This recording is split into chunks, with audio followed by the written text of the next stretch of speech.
Hi, thanks for joining me. Today we're going to focus on something that I've mentioned a couple times, but now we're going to go much deeper into it and open it up as an important subject for learning. Non-duality. This is coming from Advaita Vedanta, classical yoga theory and philosophy. A deep insight into the nature of the egoic mind and how it functions and how to create freedom for ourselves, freedom from constraint, the constraint of our own egocentric minds. One of the most important non-duality texts is also known as the Song of the Ever-Free. This should be a great study. First, check that you've got good posture. Close your eyes. Have a big breath in and a deep sigh.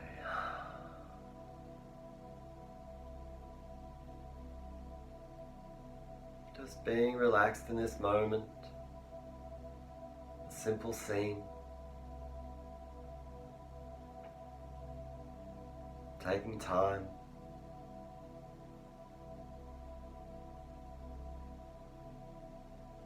Time to stop and feel.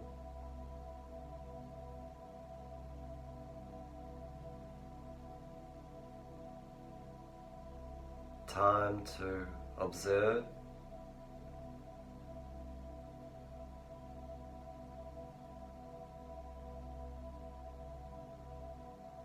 Time to reflect.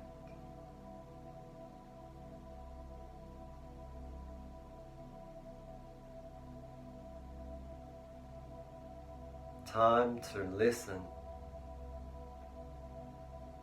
to what's happening in our own mind.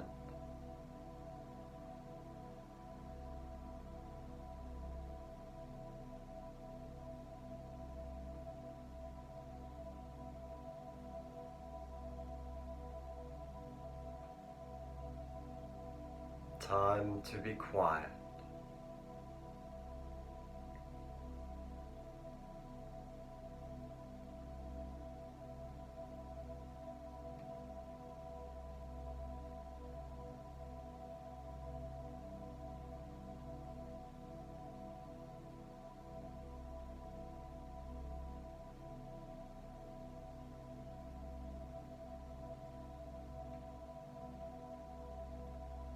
Feel your resting breath.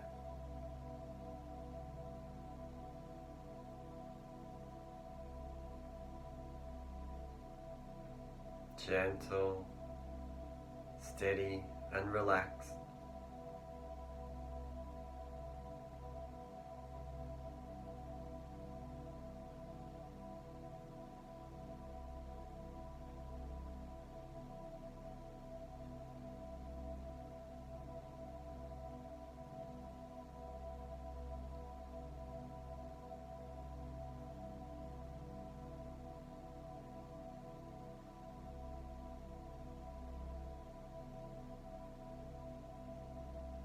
Okay, through the mouth, have a big breath in and a deep sigh.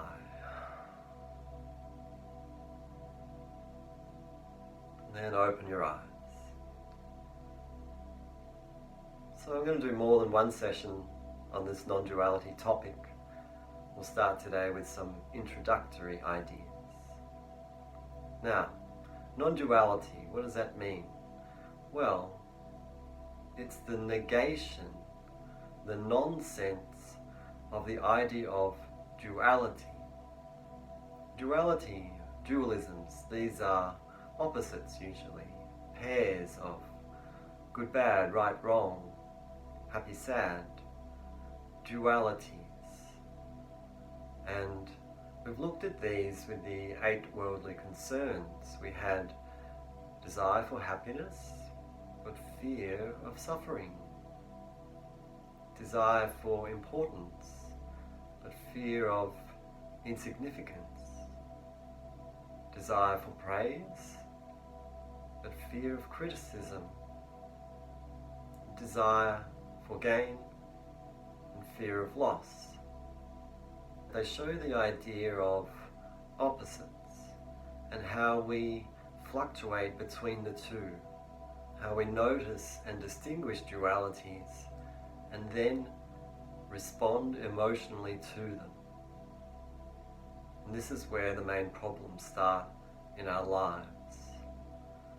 And what's important here is to recognize that the mind is making these distinctions.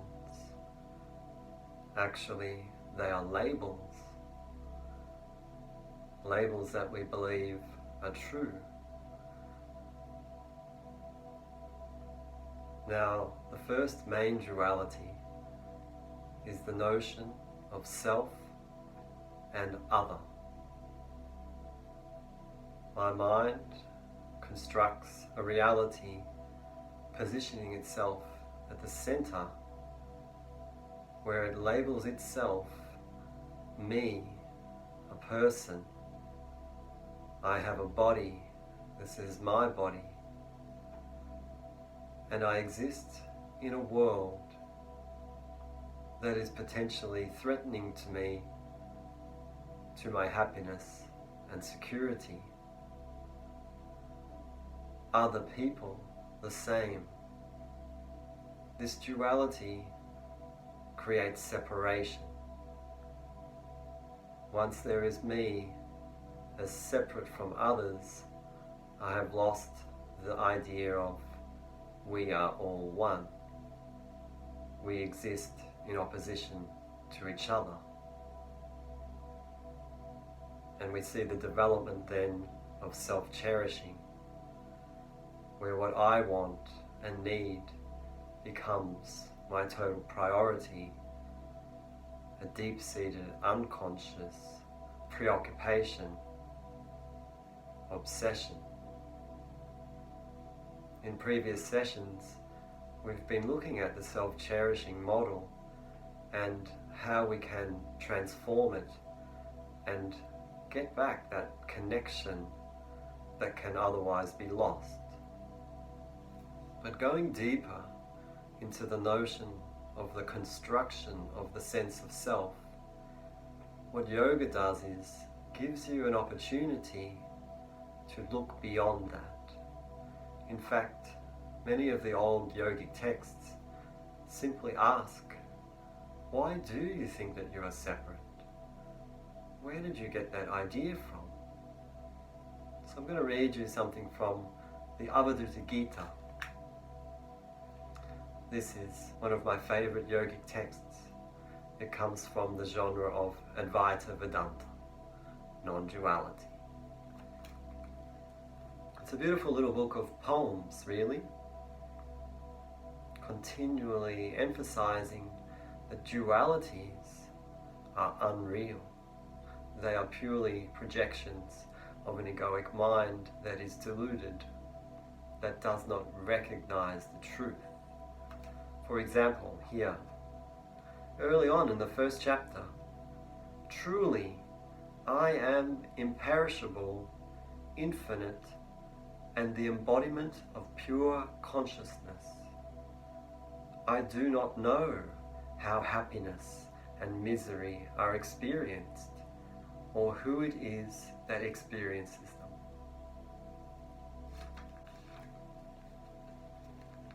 Now it's the perceived notion of the self, the sense of self, this egoic me, that the system of yoga is designed to unlock. We have the idea that the mind is misapprehending the nature of reality. In particular, by instituting itself as real and true and separate. I'd like to read you now something from the yogic text I Am That, which directly addresses this topic. All your problems arise because you have defined and therefore limited yourself When you do not think yourself to be this or that, all conflict ceases.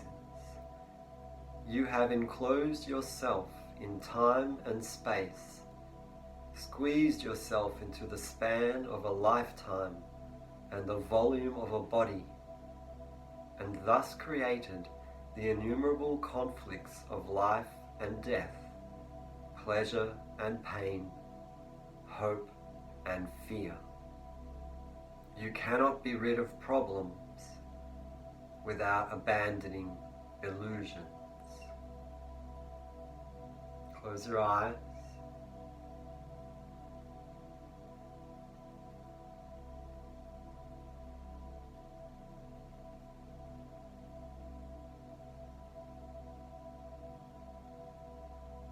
Have a deep sigh.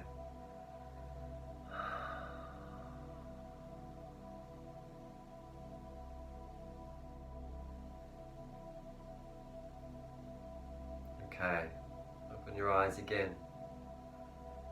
So, extending from the first duality of self and other, we then have ideas about experience. These ideas are labels that we project onto experience. They are descriptions and limitations and reactions, mostly based upon fear.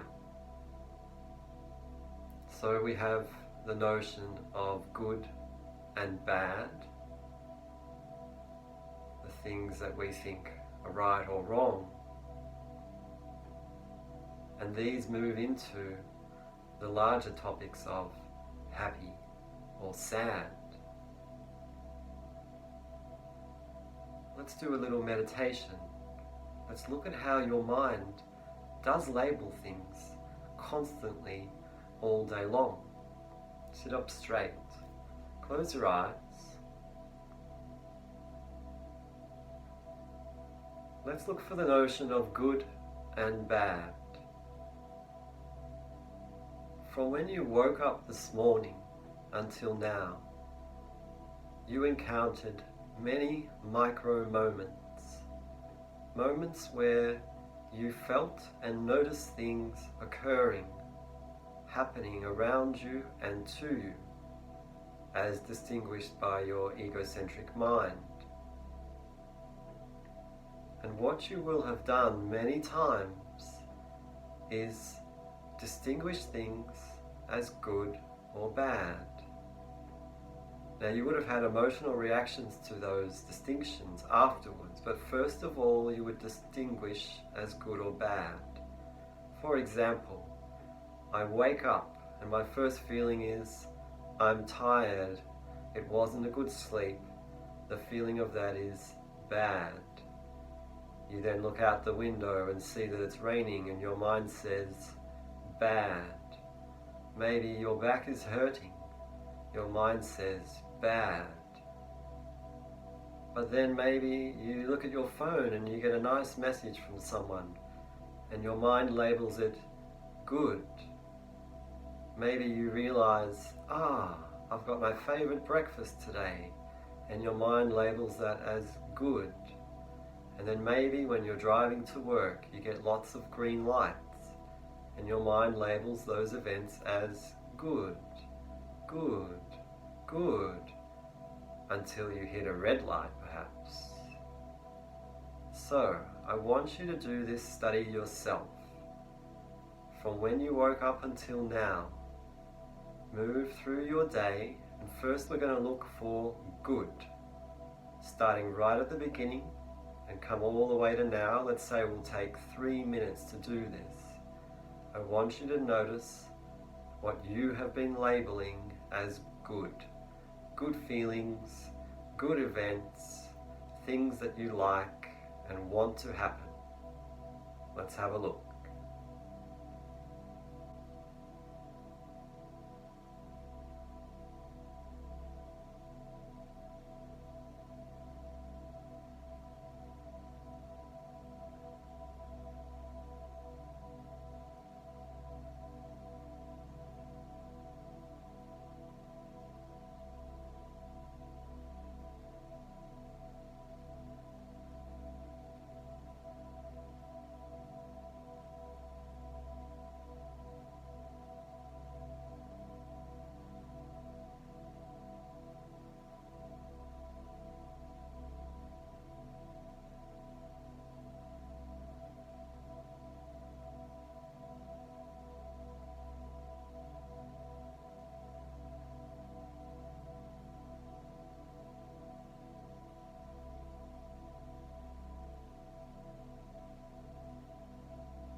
and relax, have a sigh.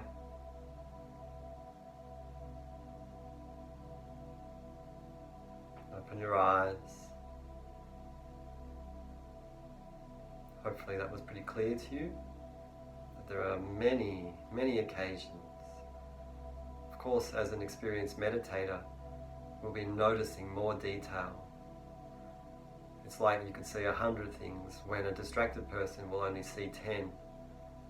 So this is something that you could look for yourself more often. Alright, now we'll do the same meditation, but this time we're going to go back all the way to the beginning and noticing the moments that your mind labeled as negative, bad, not what you wanted, not what you liked. Okay, close your eyes.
Relax, have a sigh.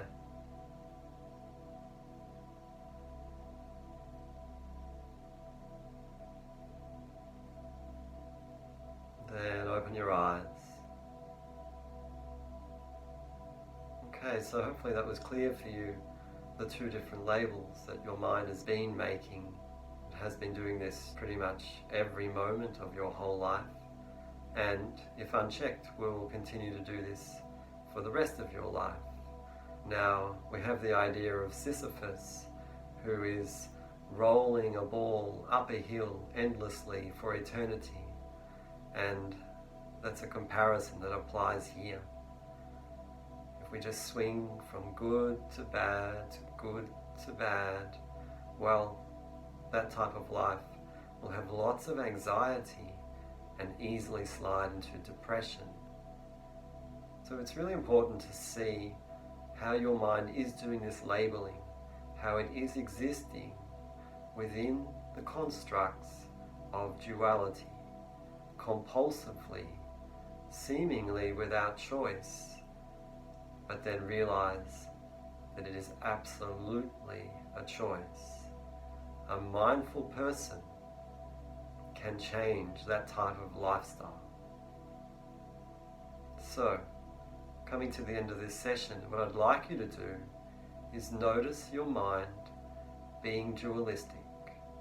Notice as you move through time and space, as you encounter events and people, notice how your mind labels things as good, which are all the things that you like and want to happen, and bad, all the things you don't like and don't want to happen, and perhaps wish that they would stop. Notice how this is a very obsessive state of mind. It's in the background almost all the time. We need to see that we are living within these dualities, and then realize that we are not free. That realization will be an important step. Okay, that's enough for today. We'll do more on dualities in the next session. Thank you very much. Take care.